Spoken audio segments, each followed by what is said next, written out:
This is an oral history interview conducted for the Witness to War Serving a Nation project at Nauset Regional High School on Cape Cod, Massachusetts. For the sakes of this interview, please state your full name and community in which you now reside. Robert Pernice Brewster. So, Robert, were you drafted? You can call me Bob. Okay. Were you drafted or did you enlist? I enlisted. Actually, I went ROTC. Okay. So that's how I got in. At the time you were serving, where did you stay? Well, everywhere. I was down at Fort Gordon in Georgia, Augusta, Georgia. And then when I was in the reserves after that, I was in Aberdeen Proving Grounds in Maryland. And pretty much I was stationed in Bedford, Massachusetts at Hanscom Air Force Base for a long time, and the Army base in Boston. Those are basically the areas I was assigned to. Why did you pick the service branch you joined? Because ROTC only had Army at the time.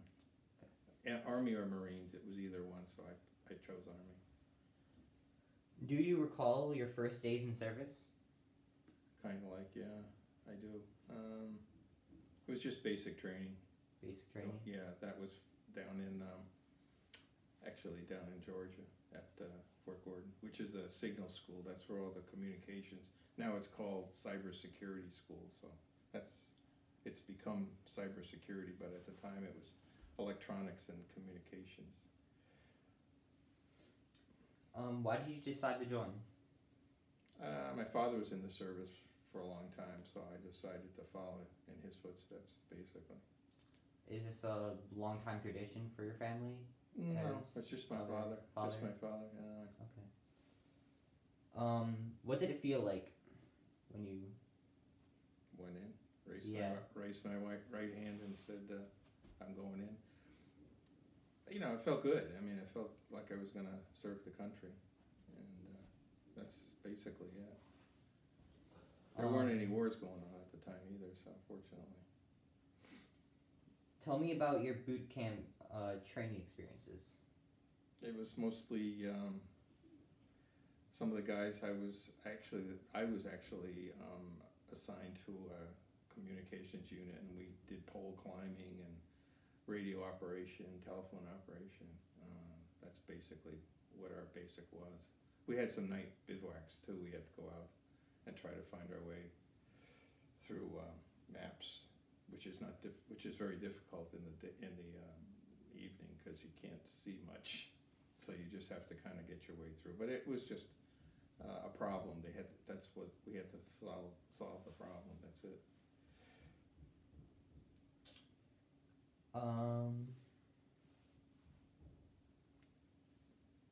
So, would you tell us what wars you served in? Which what? What war was going on, or Vietnam conflict? Vietnam was just winding down when I got out of school. When I actually became a second lieutenant in the Army. So Vietnam was just winding down. They were trying to reduce the number of officers going over and enlisted men going over. So I was right at the tail end of Vietnam. How did you stay in touch with your family? Probably phone calls, most likely. Stateside phone calls, but I didn't get assigned overseas. But just basically mail and probably phone. We didn't have cell phones at the time or email back in the 70s. That's it. So did you have any other plans before you figured that you wanted to join? Any other dream jobs, whatnot? Before I went into the service? Yeah. Well, I was only going in for like training for 3 months, and then I got out, so I had a regular job as well as, because I was a reservist, I had 2 jobs. I had a reserve job and I had a full-time job. So that was kind of, I didn't have to go in for like 2 years. Solid service time. Did you meet anybody that you kept a relationship? Yeah, a few of the guys. later in life, later on, we still kept in touch. Mostly in the reserve groups. I was in the Guard for about 5 or 6 years, the National Guard, down in Connecticut actually, and then I transferred to the reserves and stayed in there like 18 years.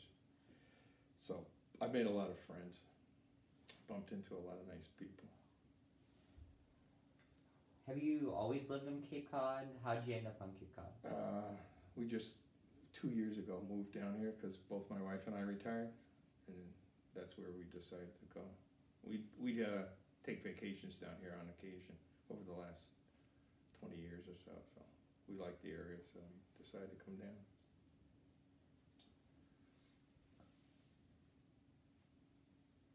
Knowing what you know now, would you do anything differently? No, probably not. As I said, it's a hot war now. Everything's hot because of the terrorism going on in the world. But fortunately, when I went in, it was all Cold War was going on, or then it ended. The Cold War ended, and it was just peacetime. I mean, there were little trouble spots throughout the world, but basically, I wouldn't do it. I was very fortunate to go in when I went in because things were kind of cool. They weren't hot. Yeah. Yeah.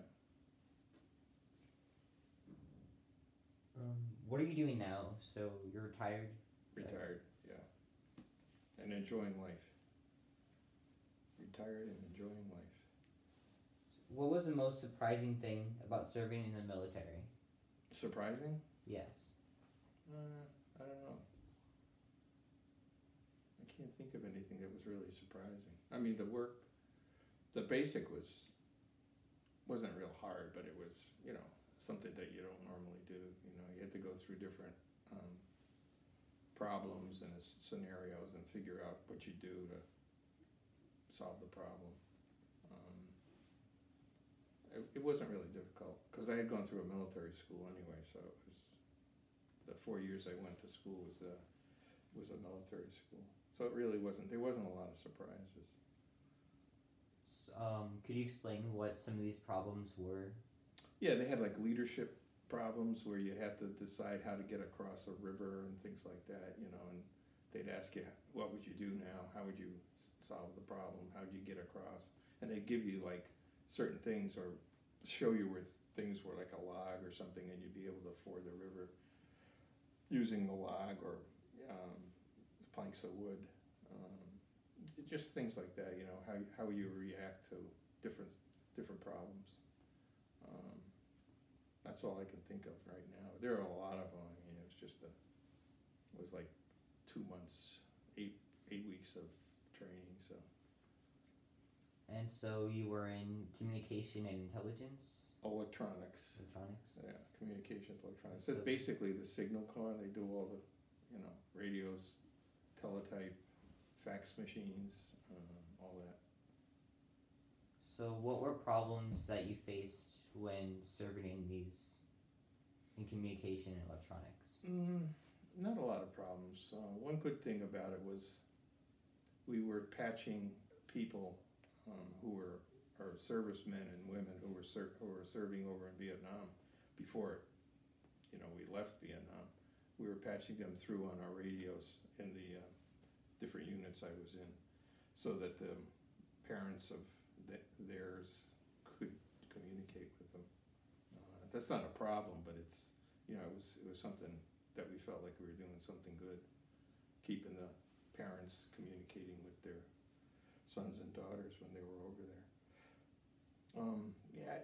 They weren't really. Oh, you had some people in your unit that might not be doing the job. Other than that, normal discipline problems. Were there any unusual experiences that you had that were not what you would face day to day while serving? Offhand, I don't really think there were. No. As I said, it was peacetime, and other than the training, which was a little difficult at times. Other than that, there wasn't anything that was really unsurmountable. How did you feel coming home after serving? it was just, I was in the reserve at the time, so it was just like, I worked for 24 years in the reserves, basically, and it was good to get out, because as I got out, things started to heat up in the world, and it was a good time to be out. 9/11 hadn't happened yet. It was still like 7 years away after I retired. So, but it felt good, and then you miss a lot of the people that you met and the relationships that you had. Other than that, but I still kept in touch with people I had met in the various jobs I was in. So how do you think your area would react to an occurrence like 9/11? The area I was in? Yeah. We would have been pretty much the first people to respond. We were like first responders. Intelligence, which I was in for a while too. I was in for about 8 years in military intelligence. But the communications groups, they probably would have gone over along with the infantry and the artillery. We would have been the first responders, really, had something like 9/11 occurred. What were your family's reaction to you joining the military? My mom and dad didn't react too much, but at one time I shouldn't say that my mom reacted. I was it was about in the early 90s, and Desert Storm occurred when we went into Kuwait, and some of the people, I was actually at school at the time. I was in a reserve school, and they basically, our class was like decimated. I mean, half the class was called over to Kuwait with their units, and then of course, my mother-in-law, my parents, both, father-in-law, wondered what happened as far as me going over, but fortunately they were taking all the people who had just kind of gotten in to the system, Army, and they weren't taking people like myself who were close to getting out and retiring. So that was a little scary. I didn't know for sure. Guys around me didn't know for sure. In fact, a few of them did get called. They had their orders cut from wherever we were down in Maryland or Delaware to like Saudi Arabia to fight in Kuwait. So those were trying times, but What were your most accomplishing moments while serving?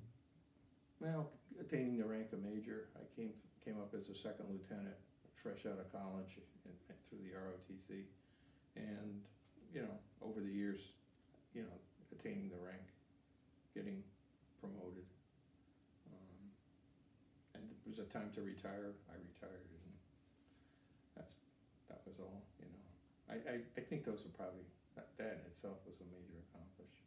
And I got a lot of missions completed while I was in too.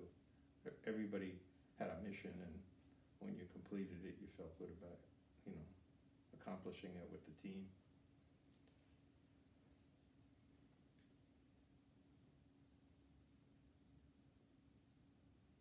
So if we go back in your childhood, what was it like growing up at your time? Just, there wasn't any war going on at the time, which was nice. Well, eventually, as I got older, the Vietnam conflict opened up, but yeah, it was between the 60s and the 70s, there was a lot going on in the country. There were riots at times in the U.S., but it didn't really affect me or the people around me. So, I mean, fortunately, and the war could have affected me, but didn't, because they were starting to cut back the number of troops that were going over by the time I got out of college and didn't have to go. But I had friends I graduated from college with that got assigned overseas. Some came back, some didn't come back, so that kind of hit home. So, what were some of your hobbies as a kid? I don't know. Basketball, a lot of sports, football, hockey, a little hockey, just, some ice hockey, and model making, playing an instrument. I played a musical instrument, I played a trumpet, raising a couple of dogs. I don't know, just normal stuff growing up. And if we're talking about the conflict at the time, which was Vietnam, Yep. correct? At what point did you figure that the Vietnam War has ended? Probably the early to mid 70s, 75, yeah, maybe even 74, somewhere around that time. I mean, from what I was reading and from what we are hearing on television, it was pretty much, ending. And were there certain events that, at the time of ending, what events were occurring? They were leaving Saigon, and the thing that really struck me was the way that they had to get out of there. It was like the U.S. troops had to just, and the people who were in the embassy had to leave so quickly. Seeing the helicopters come down and taking people right off the roofs of the buildings down there just to get out, because the Viet Cong had already come into Saigon and they were taking over everything, so people were just trying to get, and people were going out on ships as well, warships as well as helicopters, and it was kind of strange to see that. It was hard to see that too, especially if you knew people who were over there, assigned to those areas. And I didn't really know anybody particularly, but I know guys had gone over and fought in the fields over there, and like I said, some of them came back, but some of them didn't, so that was tough. Have you visited the Vietnam Memorial? Several times. Several times? Yeah. In fact, we were down there on one of the weekends. I was off from my reserve unit's drills, and it was like 2 weeks training, and I went for the first time, and it was tough to see it, but it was really beautiful. I mean, it's a beautiful wall. And I had gone a few other times since then, when I was down visiting Washington. So yeah, I have seen it enough times.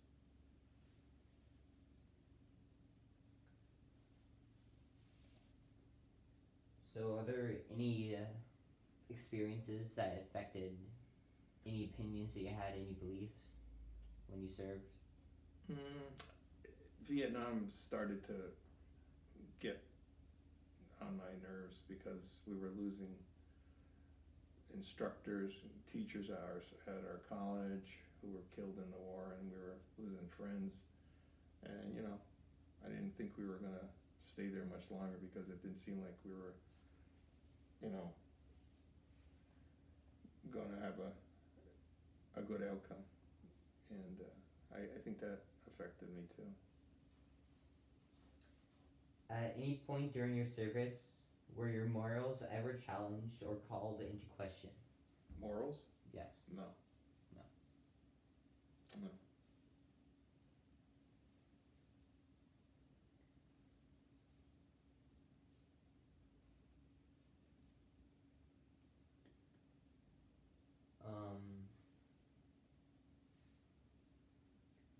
So would you ever revisit some of the places that you served in? Do you still know anybody that is currently serving that you knew from when you were? No. Yes. Don't forget, I got out. I retired 25 years ago, just about now, and most of my friends are already retired. So there's nobody that I know of that's still in.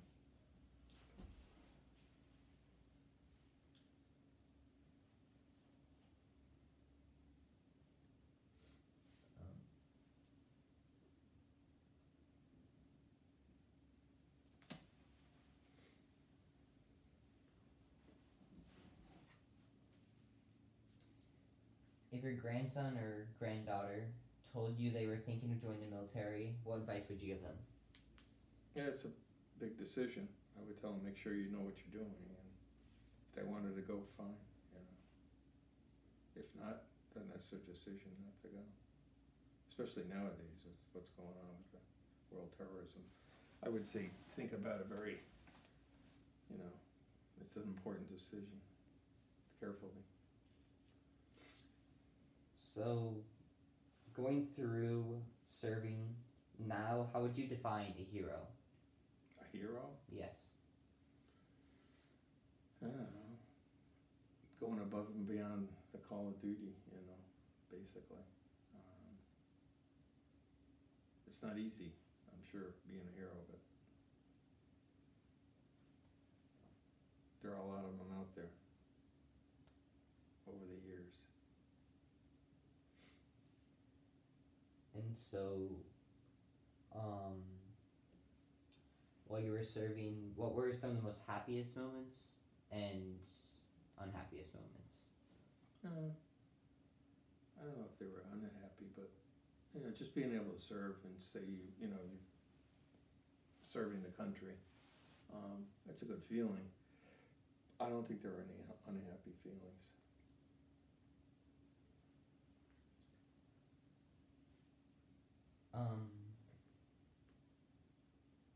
So going into the war, Mm-hmm. were there any concerns that you had? Going into the war? Yes, serving. Yeah, you're wondering if you're going to get assigned overseas or, you know, into a hostile zone. I mean, nobody really looks forward to it, I don't think, but if you're going to go, you're going to go. And like I said, fortunately, I didn't get assigned to a hot zone.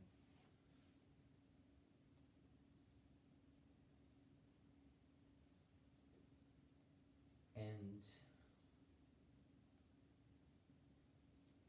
did your war experience carry into your post-war life? Well, I don't know. I didn't have a real war experience per se, but yeah, it helps. It helps make you, you know, make you feel you know, good about things. So what age were you or when you retired from serving?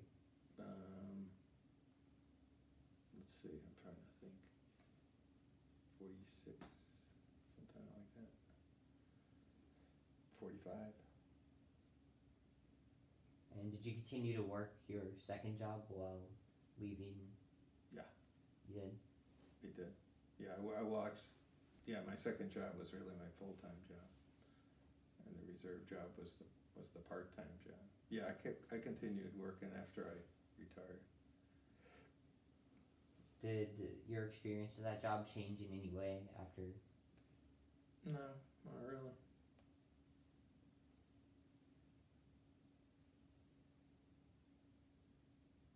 Did your military experience influence your thinking about war or about the military in general? I don't know. I don't think it really did, no. I mean, again, it was all peacetime, so I didn't have any problems with being in peacetime.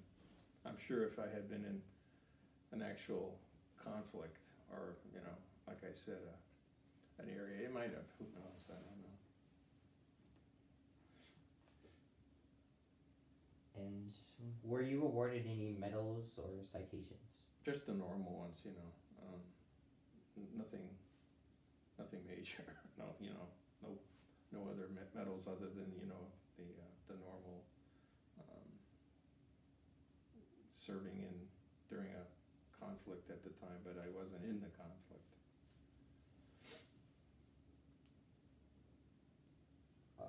So you weren't very close to combat in the war. You stood in U.S. soil while you served? What's that again?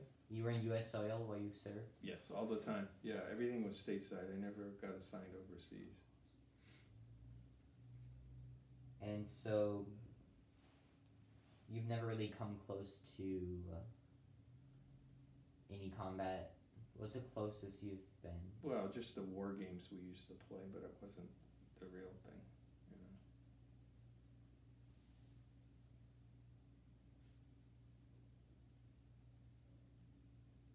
Did you eat at where you served? Like a mess hall, Yeah. Yeah. What was that like? just like any, just being at, like at a college almost. It's just, you know, you ate with the men or ladies. There were some women in the service at the time, back then still. Could you compare serving to maybe the normal work experience? Yeah, it's pretty much the same in both cases, I think.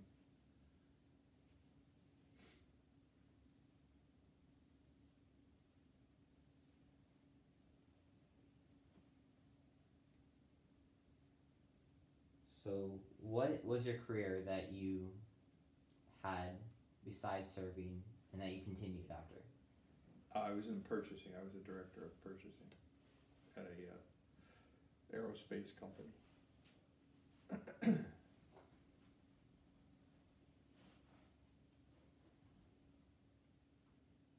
Do you remember any of your instructors From from boot camp or wherever? no, No? they were mostly the 82nd Airborne during our basic, and there was just training, and that was it. You never saw them again. During training, what were funny experiences that you continued to tell your family or friends? Offhand, I can't think of anything.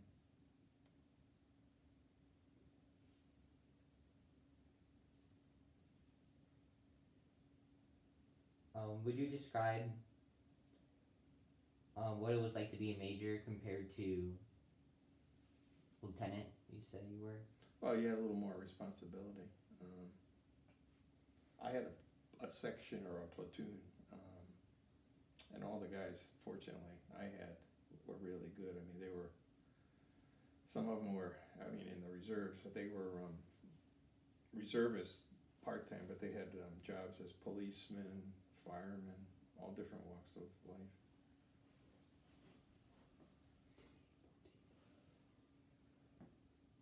And as a major, who do you look up to? As far as ranking? Oh, yeah, the next rank, you mean? Yeah. Oh, it's colonels, lieutenant colonels, then generals, right up the line. So, what was it like managing these platoons, you say? Mm-hmm. It was a good job. You know, you had missions, you completed them, and you felt good about it. Could you tell us some of these missions that you did? One of them was that patching radios overseas, putting up communication lines, a lot of telephone lines. A lot of my units put up telephone lines. And then there's intelligence work that we did that probably can't tell you about. And do you have any advice to any students who want to join the military and students in general? Yeah, like I said before, make sure you know what you're doing. You know, have a open mind about what you're doing, and you know, try to get into a field or an area where you most want to. That doesn't always happen. The services put you where they need you. They don't put you where, unless you're exceptional, you won't get your first choice of your assignment or, the area of your expertise. Well, thank you for taking the time for us to interview you, and that's going to be it. Thank you. Thank you.